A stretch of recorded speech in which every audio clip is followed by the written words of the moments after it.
Michigan supreme court সম্প্রতি এমন একটি নিয়মের খসড়া অনুমোদনের ঘোষণা দিয়েছে যা রাজ্য ও স্থানীয় আদালতে প্রবেশকারী নাগরিকদের সিভিল বা ইমিগ্রেশন গ্রেফতার থেকে রক্ষা করবে। অর্থাৎ যদি আপনি কোনো বিচারিক প্রক্রিয়ার জন্য আদালতে যান বা আইনগত ব্যবসা সম্পন্ন করতে যান, তাহলে গ্রেফতার ভয় ছাড়াই আদালতে যেতে পারবেন। অপরাধমূলক বা আদালতের মূল আদেশের কারণে গ্রেফতার সেটি প্রভাবিত হবে না।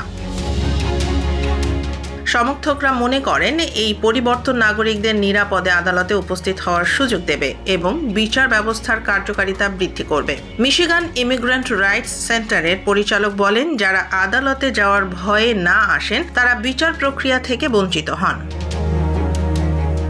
নিয়ম প্রবর্তিত হলে মিশিগান, নিউ ইয়র্ক, ইলিনয়স এবং কানেকটিকাটের মতো রাজ্যের সঙ্গে যুক্ত হবে, যেখানে স্থানীয় আদালতে সিভিল ও ইমিগ্রেশন গ্রেফতার সীমিত করা হয়েছে।